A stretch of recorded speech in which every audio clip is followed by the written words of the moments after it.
안녕하십니까. 유교 철학 박사 유현지입니다. 이렇게 유교 문화를 전승하고 있는 유림 방송에서 만나 뵙게 되어 더욱 반갑습니다. 오늘 나눌 이야기의 주제는 성리학의 지치와 이상사회 구현입니다. 2010년 5월에 경제협력개발기구에서 선진국 순위를 발표한 적이 있는데요. 잘 아시다시피 선진화라는 것은 경제 지표뿐만이 아니라 정치, 사회, 문화, 각 영역을 포괄적으로 말한 것입니다.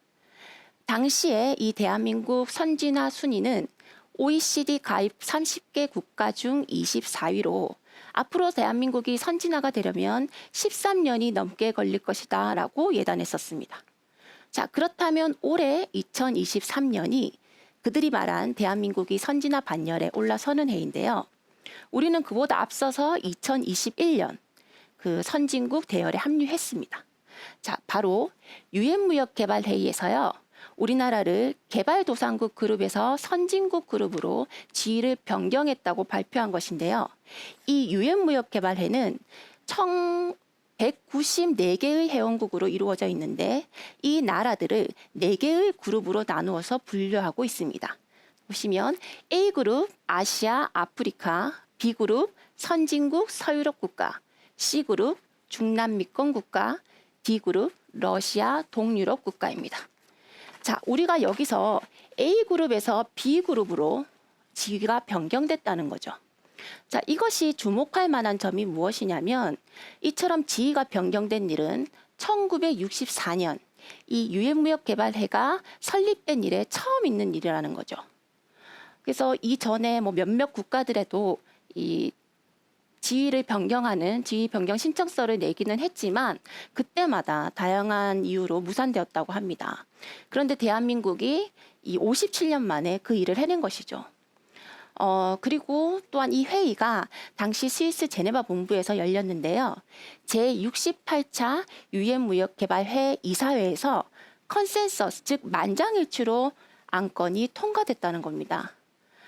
그래서 그때 많은 여러 대사들을 비롯해서 특히 파키스탄 대사 같은 경우는요, 이 아시아 태평양 그룹을 대표해서 대한민국이 이 여러 그룹들 사이에서 조정자, 즉 가교 역할을 해주기를 희망한다라고 인터뷰하기도 했었습니다. 사실상 대한민국은 GDP 규모로 봤을 때는 세계 10위권 안에 들어있는 경제 대국이기도 하고 또한 G7 정상회의 참석 등으로 이제 국제 무대에서 위상이 많이 높아져 있죠. 자, 그럼에도 불구하고 당시 이 대한민국이 선진화가 되려면 13년이 넘게 걸릴 것이다 라고 지적한 그 이유가 무엇이냐는 겁니다. 자, 그들이 말하기를 대한민국 지도층의 솔선수범이 당시 OECD 30개 국가 중 가장 부족하기 때문이다 라고 말했습니다. 자, 그러니까 사실 우리 정치에 대한 신뢰는 정치 지도자에 대한 불신과 함께 무너진 지 오래입니다. 그래서 정치가가 소신을 가지고 어떤 정책을 내놓아도 국민들이 이제 그 어떤 것도 믿으려고 하지를 않죠. 이것은 그 리더십 자체가 무너져 있음을 의미하는데요. 자, 자공이 공자에게 정치에 대해 물었던 적이 있습니다. 자, 그랬더니 공자께서 족식이라 먹을 것을 풍족하게 하는 것이다. 그리고 족병이라 병력을 넉넉하게 하는 것이다 라고 하는 거죠. 그러니까 오늘날로 치면 경제와 국방입니다. 그런데 이것만이 아니라 민신, 백성들이 신뢰하는 것, 이것이 정치의 조건이다라고 했습니다. 자, 자공이 묻습니다. 부득이한 상황에서 반드시 없애야 한다면 이 세 가지 중 무엇을 없애야 합니까? 거병이라 병력 없애야지. 그러면 부득이한 상황에서 또 이 두 가지 중에 없애야 한다면 무엇을 없애야 합니까? 거식이라 먹는 것을 없애야지. 그러니 예로부터 누구나 죽는 일은 있었다. 민불신 분립이라. 그러나 백성들의 신뢰가 없으면 정치는 성립되지 않는다. 그러니 경제와 국방도 중요하지만 정치 제1조건은 백성들의 지지라는 거죠. 백성들이 믿어주지 않고 지지하지 않는 정부는 자격이 없습니다. 그래서 정치에서 가장 중요한 것은 바로 백성들의 지지입니다. 그러니까 우리가 일제강점기 때 나라를 빼앗기기도 했지만 그 어딘가에 있을 지도자에 대한 국민들의 변치 않는 믿음과 지지, 그런 것들이 있었기 때문에 다시 나라를 재건할 수 있었던 것이죠. 자, 그렇게 역사적으로 우리 대대로 한국은요, 훌륭했던 임금도 많았고 훌륭했던 정치가도 많았습니다. 자, 그렇다면 이 오늘날 지도층의 부재는 무엇 때문일까? 이러한 현대의 성리학은 과연 어떤 이야기를 해줄 수 있을 것인가? 오늘 그 이야기를 여러분들과 함께 해보려고 합니다. 자, 유학에는 사서삼경이라는 것이 있습니다. 일종의 유학 교과서인데요. 논어, 맹자, 그리고 대학, 중용, 시경, 서격, 주역이 있죠. 자, 여기서 가장 오래된 책이 주역이라는 경전인데요. 이 주역이란 책을 간단하게 말하자면 인간의 인생길을 64가지 유형으로 분류해 놓은 겁니다. 좀 더 자세히는 384개의 케이스가 있는 거대한 사례집 같은 것인데요. 그러니까 주역이란 책을 잘 살펴보면 내가 처한 조직이나 내가 처한 상황이 어떤 케이스에 해당되는지, 그리고 그 상황에서 나는 어떻게 대처해야 되는지를 좀 어느 정도 알 수 있는 것이죠. 그래서 그렇게 대처했을 때 그 결과가 어떠할지를 예측할 수 있는 지혜서 같은 건데요. 그 64가지 케이스 중에 13번째 있는 괴가 바로 이 천하동인괴라는 겁니다. 자, 상은 이렇게 생겼는데요. 동인, 사람이 하나 된다라는 의미인데요.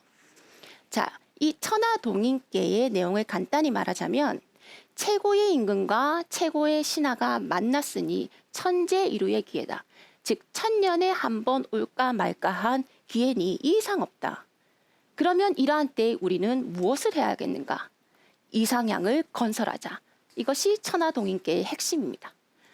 자, 그러면 이상향이란 무엇일까? 우리는 오늘날 이상향이란 말보다는 유토피아라는 말에 좀 더 익숙해져 있는 것 같아요. 그러면 유토피아라는 건 어디에서 온 말이냐? 자, 1515년 영국에서 정치가이자 인문학자인 토마스 모어라는 사람이 이 유토피아라는 책을 저술합니다. 책 내용은 당시 영국 사회의 악을 통렬하게 비판하거나 기존 법률의 가혹함이라든지 그 전쟁의 어리석음 같은 것을 설한 책인데요. 이 유토피아라는 말은 그리스어의 없는 장소, 이 두 말을 결합해서 만든 용어로 이 말은 동시에 좋은 장소라는 뜻을 가지는 이중 기능을 가지고 있습니다. 자, 그래서 이 작품에서 비롯된 유토피아라는 말은 현실적으로는 아무데도 존재하지 않는 이상향의 나라, 즉 이상향을 가리키는 말이 된 것이죠. 자, 후세인들은 이 유토피아를 당시 참담한 현실에 대한 지식인의 예리한 성찰이 빚어낸 걸작이다라고 평가하는데요. 그렇게 모어는 탁월한 수완과 식견으로 당시 헨리 8세의 신임을 얻어 1529년 대법관에 임명되었으나 5년 뒤 1534년에 반역죄로 런던탑에 갇히게 됩니다. 그 이유는 바로 이 국왕 이 헨리 8세의 그 이혼 문제 때문이었는데요. 당시 카톨릭 신자는 이혼을 할 수 없는데 이 헨리 8세가 왕비인 캐서린을 버리고 궁녀인 엠블린과 결혼하겠다고 한 거죠. 그래서 모어는 강력하게 이 국왕의 이혼에 대해서 반대를 했고 그것이 받아들여지지 않자 이렇게 사직서를 내게 됩니다. 자, 그 뒤로 모어는 이 국왕에게 조금 불편한 사람이 된 거죠. 그래서 그때부터 여러 가지 모략으로 이제 제목들이 씌어지게 되는데요. 그렇게 감옥에서 이제 1년 동안 모가 수감 생활을 하게 되는데 그때 여러 가지 뭐 회유도 있었고 많은 협박도 있었습니다. 그리고 딸과 부인도 이제 와서 모의 마음을 돌리려고 했지만 이제 모의 신념을 꺾을 수는 없었는데요. 그러니까 어느 날 이제 모가 부인에게 얘기를 합니다. 그래, 내가 내 양심을 어겨서 국왕의 비행에 동의해서 그래서 형벌을 면한다고 칩시다. 그렇다면 당신과 내가 그 뒤로 얼마나 오랫동안 이 행복하고 재미있는 결혼 생활을 할 수 있겠소. 그랬더니 부인이 한 20년쯤 모호가 하는 말이 그래 그거 더 살려고 내가 죽어서 영원히 지옥불을 당해도 좋단 말이오. 그것은 너무나 어리석은 짓이다 라고 얘기를 하는 거죠. 자, 그렇게 모호는 런던탑에 갇힌 지 1년 만에 단두대에서 처형당하게 되는데요. 자, 그 모호가 죽고 정확히 400년이 지나서 1935년에 교황 비오 11세는 이 모호를 순직자로 시성하고요. 그리고 2000년에 교황 요한 바오로 2세도 이 모호를 정치가의 수호 성인으로 이제 선포를 하는데요. 자, 그런데 같은 시기 이 모호의 말년과 너무나 비슷한 운명을 가진 학자가 동방에 있었습니다. 누구냐?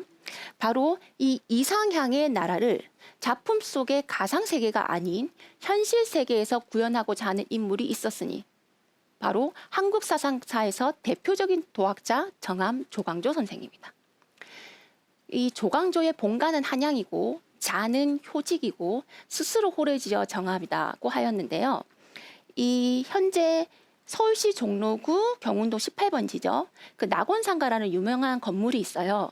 그 건물 앞에 이렇게 정암이 태어나고 자란 곳임을 알리는 표지석이 하나 서 있습니다.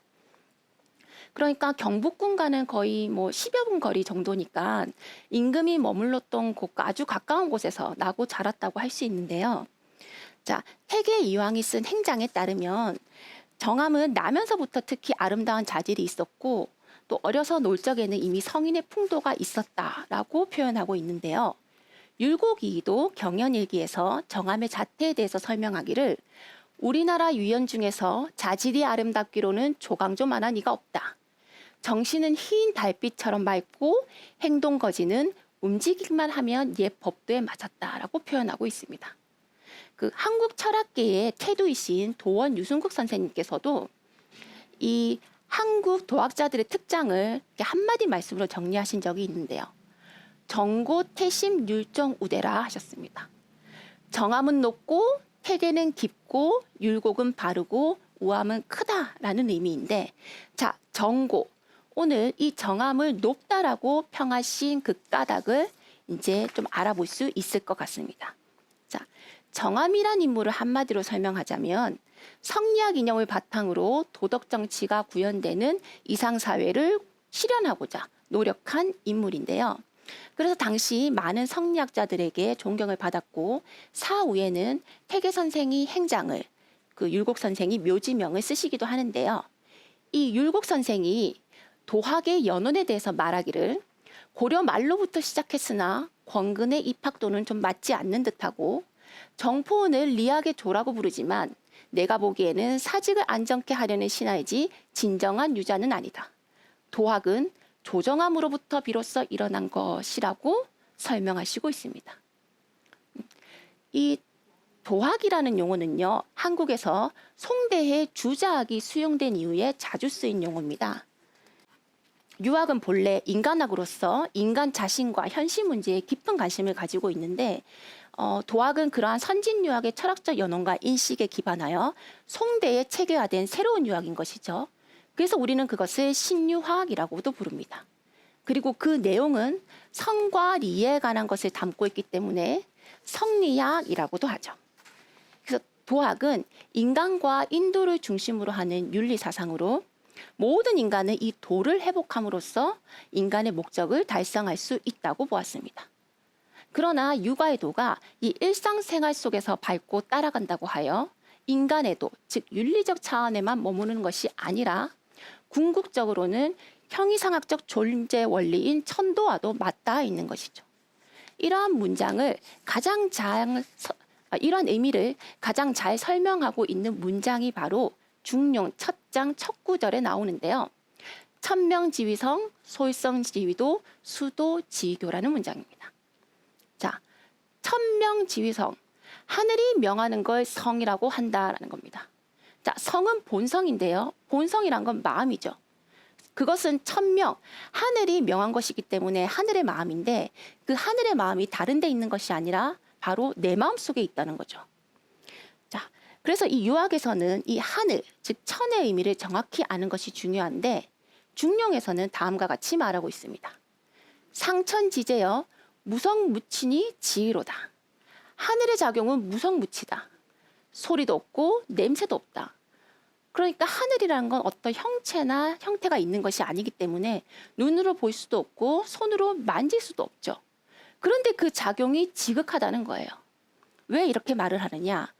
바로 하늘이란 것은 이 모든 생명의 원리이자 자연의 생명력이기 때문입니다. 그래서 그것을 주역에서는 태극이라고도 말하죠. 자, 그렇다면 이 성은 구체적으로 어떤 마음이냐? 자, 마음인데 생자가 들어가 있어요. 즉, 살고 싶은 마음이라는 거죠. 그래서 모든 사람의 마음속 밑바닥에는 이 살고 싶은 마음이 들어가 있다는 겁니다. 그러니까 간혹 죽으려고 설치는 사람이 있어요. 우리가 그런 사람을 실성했다고 하죠. 그러면 이제 정상적인 삶이 되지가 않는 것인데, 자, 우리가 버스를 탑니다. 그런데 이 운전기사가 오늘 죽고 싶으면 어떡하지? 그러면 이제 골치 아파지는 거죠. 그런데 우리는 너무나 편안하게 타고 목적지까지 가거든요. 그것은 바로 운전기사도 살고 싶을 거라는 믿음을 우리도 모르게 무의식적으로 가지고 있는 거죠. 그러면 사람만 이렇느냐? 자, 개가 한 마리 지나갑니다. 얘야, 멍멍아, 너 살고 싶니? 죽고 싶니? 그 대답 안 들어도 얘 너무 살고 싶어 하는 것 같지 않습니까? 살고 싶겠죠. 풀 한 포기도 마찬가지입니다. 그 난초를 그늘에 놔두면요, 죽을 때까지 어디를 향해서 뻗어 있느냐? 잎이 햇빛을 향해서 뻗어 있는 거죠.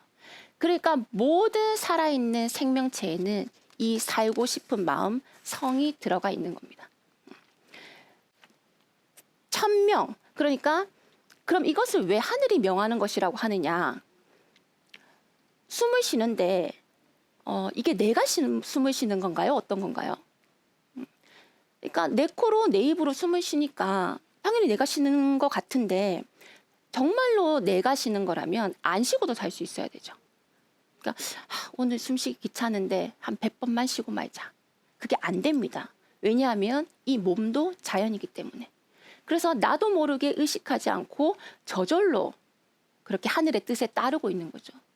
그래서 우리는 그것을 하늘의 명령이다라고 말하는 겁니다. 자, 그래서 그러면 그 하늘 마음, 그것만 붙잡아서 내 마음이 되기만 하면 내가 하늘이 되겠죠. 그것을 인내천이다라고 하죠. 그래서 예수도 천국은 너희 몸속에 있는 것이다라고 말했습니다. 자, 천국은 나무나 돌로 만들어진 곳이 아니라 너희들 마음속에 있는 것이다. 나무를 쪼개보면 내가 있을 것이요, 돌을 들어봐도 내가 있을 것이다. 누구든지 이 의미를 깨달으면 영생의 길을 가게 될 것이다 라는 겁니다. 자, 그러니까 천국 간다는 건 간단히 말하면 내가 천사 되는 건데, 그것은 내 성을 붙잡으면 그것이 하늘 마음이니까 그 성을 붙잡은 내가 천사가 되는 거죠. 그러면 천사가 사는 곳이 어디입니까? 그곳이 천국이죠. 자, 그렇다면 이 성만 붙잡으면 되는데 문제는 이 성이 잘 보이지가 않는다는 겁니다. 그러니까 내가 목이 말라서 옹달샘을 찾아야 물을 마실 수 있겠는데 그 옹달샘을 아무리 찾아도 찾을 수가 없다는 거죠. 자, 그런데 가만히 보면 그 옹달샘이라는 건 정지에 있는 것이 아니라 흘러내리는 것이 있거든요. 그러니까 그러면 그 흘러내리는 길만 찾으면 옹달샘을 찾을 수 있겠죠. 마찬가지로 이 성도 흘러내리는 길이 있습니다. 그걸 뭐라고 하느냐면 도라고 합니다. 솔성지위도라. 그 성을 따르는 것, 그것을 도라고 한다. 그러니까 즉 길이 있다는 거예요. 그러면 그 길만 찾아서 그 성만 붙잡으면 되는 것인데, 자, 문제는 또 이 길이 잘 보이지가 않아요. 왜냐하면 길이 많이 망가뜨려져 있기 때문이죠. 그러면 이 길이 왜 망가뜨려졌느냐? 자, 성이라는 것은 살려는 마음, 살려는 의지가 성인데 이 성은 모든 생명체에 들어있으면서 살아라라고 명령합니다. 배고프면 밥 먹어라, 피곤하면 쉬어라, 밤이 되면 자거라. 그러면 이제 이 성이 곧대로 내려오면 밤이 되면 자게 되겠죠. 자, 그런데 사람은 생각을 하고 계산을 한단 말이죠. 그것을 의식이라고 하는데 이것이 이제 기억화가 되면서 나라는 것이 성립됩니다. 그러면 이제 이때부터는 나중심의 계산과 나중심의 생각을 하게 되는 거죠. 자, 그러니 밤이 되면 자야 되는데 내가 갑자기 고스톱을 치고 있어요. 그러면 돈 따야지 하는 생각 때문에 자기 싫은 마음이 드는 거야. 그것은 이제 자고 싶은 마음 다음으로 나온 마음이죠. 그러니까 그 자기 싫은 마음은 두 번째로 나온 마음이라는 거죠.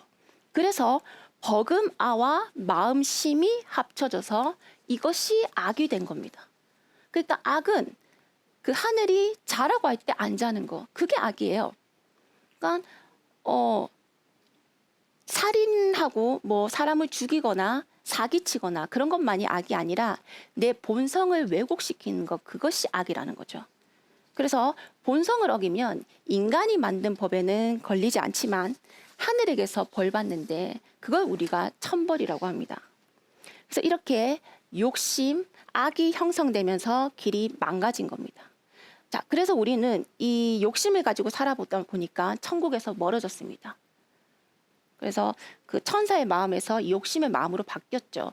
기독교에서는 그것을 선악과를 따먹었다 뭐 이런 말로 설명을 하기도 하는데요. 그렇게 우리는 에덴 동산에서 추방당한 겁니다. 그러면 이 욕심은 점점 커지고 선은 점점 작아지게 되는 거죠. 자, 그러면서 우리의 인생도 불행해지고 고통스러워졌습니다. 자, 그렇다면 이걸 회복하는 길은 뭐냐? 하늘 마음 도로 찾는 것밖에 없잖아요. 망가진 길을 수리해야 되겠죠. 그것이 바로 수도 지위교입니다. 길을 닦는 것, 그것을 교라고 한다. 그래서 중용에서는 이 교가 핵심이 됩니다. 그래서 중용에 의하면 이 욕심을 지우고 길을 닦아서 본심을 키우는 것, 이것만이 교육입니다. 그런데 오늘날 교육은 이런 마음길 닦는 교육 같은 거 거의 없죠. 어떻게 하면 돈을 많이 벌 수 있을까? 남을 이길 수 있을까? 높은 자리에 올라갈 수 있을까? 뭐 이런 생각만 하는 겁니다. 그러니 현대 교육이라는 건 욕심 키우는 교육이죠. 그래서 사실 교육을 많이 받은 사람일수록 좀 욕심이 많고 교육 수준이 높을수록 인간미가 없는 경우가 많습니다. 그러니까 교육자는 사실 참 조심해야 될 일이죠. 잘못하면 죄받을 짓입니다. 이게 사람들을 불행으로 이끌 수 있기 때문에. 그래서 이 교는요, 중용의 핵심적인, 그러니까 중용 실천 철학의 핵심이기도 하지만 이러한 교가 일상생활 속에서 실현되어야지만 실질적인 의미가 있기 때문에 그것의 실현을 위한 인간의 노력 과정이야말로 이 가르침의 가장 중요한 근본이 된다고 할 수 있는 것이죠. 그래서 도야자 불가수율이라니 가리면 비도야라. 그러니까 도라는 건 잠시도 떠날 수 없는 것이니 떠날 수 있다면 도가 아니다. 그러니까 도라는 건 늘 우리 일상생활 속에서 같이 있는 겁니다. 그것을 깨달았느냐, 깨닫지 못하고 사느냐에 이제 중점이 있겠죠. 그래서 유학에서 도학이라는 것은요, 진리와 현실의 관계가 불가분의 관계로 다루어지는 겁니다. 그래서 이러한 도학은 이 철학과 윤리 그리고 종교적 영역이 동시에 담겨 있는 학문이므로 매우 실학적이라고 말할 수가 있습니다. 자, 그렇다면 유학의 핵심은 무엇이냐? 바로 수기, 자기를 닦는 겁니다. 자기를 닦는 사람을 군자라 하고 그 자기를 닦아서 완성되는 모습을 우리가 성인이라고 하는데요. 그래서 이 유학에서는 성인의 모습으로 살아가는 것이 가장 행복한 모습으로 여기죠. 자, 그런데 내가 수기가 되면 나는 행복해지는데요. 근데 그 순간 다시 불행해집니다. 왜냐하면 수기가 됐다는 건 다른 사람의 마음과 하나가 되는 듯한 느낌이 드는 건데요. 그러면 다른 사람은 여전히 불행해하고 있으니 그 모습을 보는 순간 다시 내가 불행해지는 거죠. 그렇다면 그 남의 불행도 해결해야 됩니다. 왜냐하면 그것이 곧 나의 문제이기 때문에. 그래서 나만 행복할 것이 아니라 모든 사람을 행복으로 이끌어야 돼. 즉 모든 사람을 성인으로 만들어야 돼. 그것이 바로 치인입니다. 그래서 유학에서는 이 수기와 치인, 이것이 전부입니다. 그래서 이러한 그 유학 정신을 바탕으로 설립된 성균관 대학교의 건학 이념 역시 수기치인인 것이죠. 그래서 이렇듯 유학의 핵심이자 시작일 수기인데 이때 자기가 수기가 좀 됐다고 해서 자 혼자서 여러분들 나를 따르십시오. 나처럼 부처님 되십시오. 소리치면 어떻게 될까요? 맞아 죽습니다. 누구한테요? 당시 왕한테. 그래서 나서는 사람은 지도자, 즉 왕이 나서는 것이 가장 좋습니다. 그래서 우리가 시대극을 보면 그 많은 말들이 나오는데 신하들이 임금에게 하는 말 중에 성은이 만극하옵니다라는 말이 있어요. 자, 이때 성은은 성인의 은혜입니다. 그러니까 사실 이 왕이라는 자리는 누구만이 자격이 있느냐? 성인만이 자격이 있는 거죠. 자, 그래야 제대로 된 정치가 가능한데 그래서 유학의 이상적인 인간상은 항상 내성외왕이었습니다. 안으로 성인의 덕을 갖춘 자가 밖으로 왕 노릇하는 것.